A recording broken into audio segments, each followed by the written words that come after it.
Welcome back to Dan's Messy Garage. I am in my messy garage today working on the 347 engine accessory drive. Then I'm going to be putting in the 76 Monarch. I ordered a triangular shaped alternator mounting bracket because I can't find mine. I know I sold a couple engines recently, and or a car and an engine, and they were on it, so I just got one off Amazon. Should be here today. Power steering pump that came with the Borgeson power steering box has its own bracket, goes on there, but I'm also going to want to put air conditioning on this car, and I have this air conditioning bracket. It's going to go up here, and I'm going to have to see what I need to go through to do that. I've put these on cars before. In fact, I think I had one on my 68 Mustang over there, and looks like it's going to go in behind the power steering pump bracket. And I have a water pump pulley, and I painted all this stuff up yesterday, so looks like this isn't bolted on yet. The water pump pulley lines up with the back groove on crank pulley. Don't know where the alternator is going to go other than trying to hold it up here and see what pulley it's going to line up with. Looking like, I don't know, maybe the outside. Of course, that's where this one looks like it's lining up. So if that belt runs across here, it might hit this. So, and then I got the, whatchamacallit, air conditioning pulley. I might have to change this to a three belt deal, or spend the money and buy a front accessory drive made for air conditioning, power steering, and alternator. Don't know yet, but after I get that stuff figured out, I want to take and put on the flex plate. And there's a block plate that goes between the transmission and the engine. You have to put that on first. So I put that block plate on first, then the flex plate, then slide the torque converter into the trans and get it situated in there correctly. Mount the trans to the engine, then pick it all up and see if I can get it in there. So I need to figure out the exhaust system. I need to figure out what the transmission mount is going to require, because the transmission I'm putting in is 3 inches longer than the transmission I pulled out, so the drive shaft has to be shorter, or it's vice versa. I don't know. There's a 3-inch difference. I do have some drive shafts laying over there.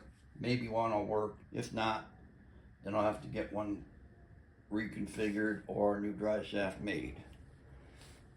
So that's enough yakking. I gotta get working. I have the power steering pump mounted with its bracket from a Ford engine for a Saginaw style pump. I'm starting to mount this bracket here for the air conditioning compressor. Unfortunately, it's hitting the valve cover down in there. So I'm going to have to take the valve cover off and probably just cut this flange. Whoops. Cut that flange off of there, so I have clearance to get this bracket in. My alternator mounting bracket deal hasn't arrived yet from Amazon. It's supposed to get here between 5 and 7. I've been waiting I just got that update recently. It's after 3 o'clock now. So I took a adjustment bracket that I had. I welded a little piece onto it and put a extender in there.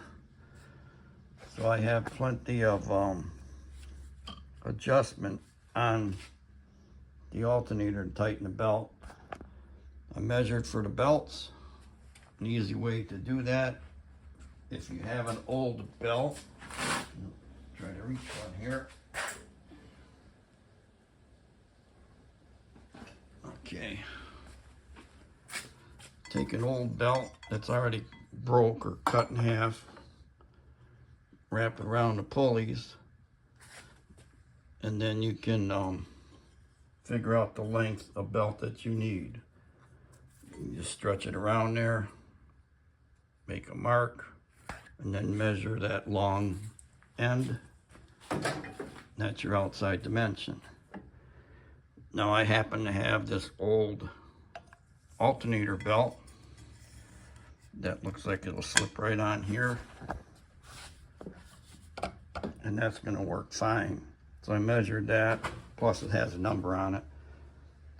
It's a 10 millimeter wide belt by 900 and something millimeters, and basically a 3/8 by 36 inch belt. So I got those belts on order. They should be here Sunday. And I'm going to commence to modifying that valve cover. Okay, just got to get these 6 nuts off of here. I like to use studs instead of bolts. And this magnet up here is just from an old speaker. I took a speaker out of a car that was blown and just busted the magnet off it. So you can just use that to put nuts and bolts on as you work on things. I have those little magnetic trays. They work great also. But my tray had a bunch of nuts and bolts in it from whatever I was working on. And I just grabbed that magnet. I'm sure you guys can see these dents in the headers. I did not do that. I bought them off somebody that had them in a 63 Comet, and he beat them in. But that does not affect horsepower. There was a great episode of Engine Masters with David Freiberger and I think Steve Dulcich. I looked it up, it was like season 1 episode 4, but it's called Header Bash on Engine Masters.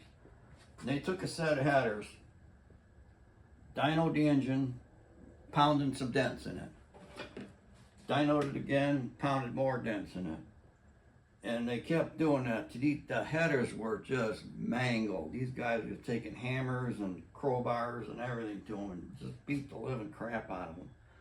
Did not affect horsepower or torque until you got super crazy, but this did not affect anything because you're not changing the volume, you're just changing the shape of that tube. Flattening it still has the same inside volume and it still makes the same horsepower. So I'm not worried about those dents. Alright, what I need to do first is mark this and get a magic marker. Let me show you what I'm working with here, guys. See, there's not a lot of room here for me to squeeze past the car and this engine stand, which is pushed up against that junk. This car is long. These bumpers are driving me nuts because I keep walking into those bumper guards. But anyways, let me get a magic marker, which I just had a few minutes ago. And I'm going to mark where I need to cut this off. Looks like I don't know, quarter inch or so. So I'll pull that off there. Cut it. Now what I might do, since this is really thin aluminum, I could try bending that, but then I might not get a seal here. So I'm just going to cut it. I'm just going to take a die grinder with a cutoff wheel and cut that off. Now I should do it just a little at a time, test fit, and if I need to cut more, cut more. I'm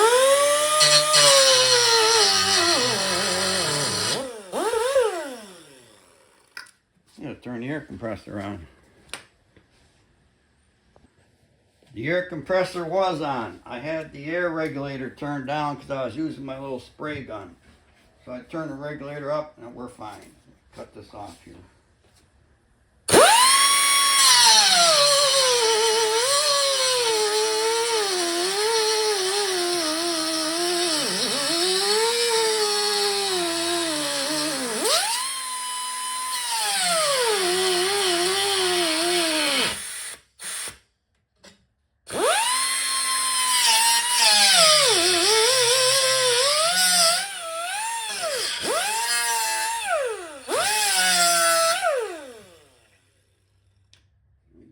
Test fit. See if I need to cut more. Swing you guys up there.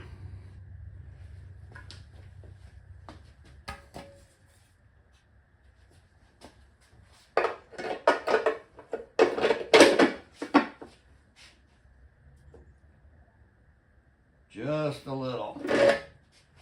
Gotta cut some off this one corner. Back down here.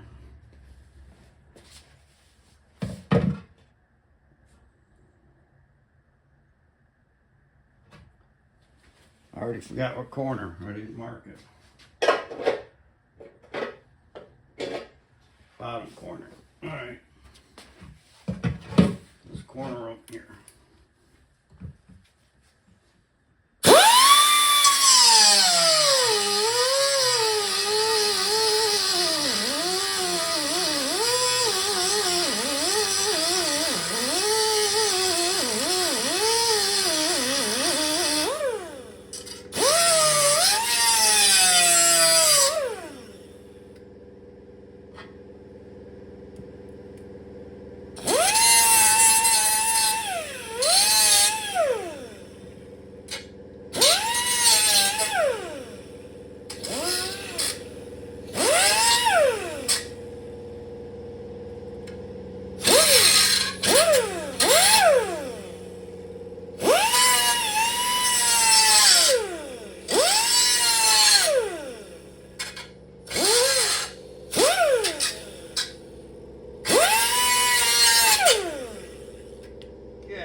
Should do it. Test fit.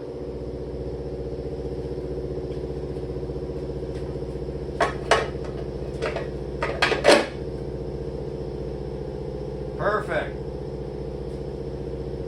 Perfect. And I didn't cut too much off. I did good.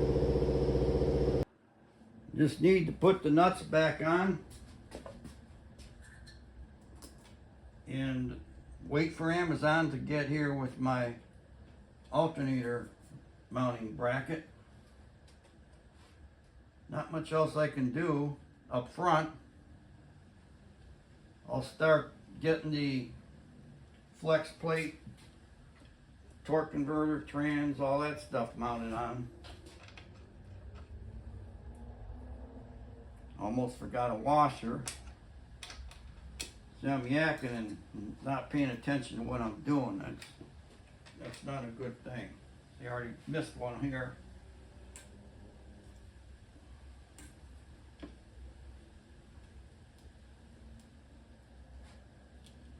Alright, you really don't have to watch me do this. I'll see if I can come up with something more interesting for you to watch. I did find something interesting for you. I screwed up. I'm not afraid to admit my mistakes. Like a lot of YouTubers will hide their mistakes. Not me. They gave me some spacers to put behind that bracket. If I would have saw these instructions first, I wouldn't have had to cut the valve cover off. Live and learn. So I'm going to put these spacers in between that bracket and the head and continue on. I've been playing with this for a couple hours now, trying to get the air conditioning compressor on there with the correct combination of pulleys and brackets to make the belts work. It's just not going to happen. The air conditioning compressor is going to require a front engine accessory drive kit, and that's going to be in the future. So for now, I'm going to run one fan belt for the alternator, and the other fan belt goes up and around for the power steering and fan. So I think that's going to be the end of this video of me monkeying around with the front accessory drive on the 347. Next up will be dropping it in there, hooking the trans up, dropping it in the car, and seeing what else needs to be done. So thanks for watching Dan's Messy Garage. Stay tuned for the next episode.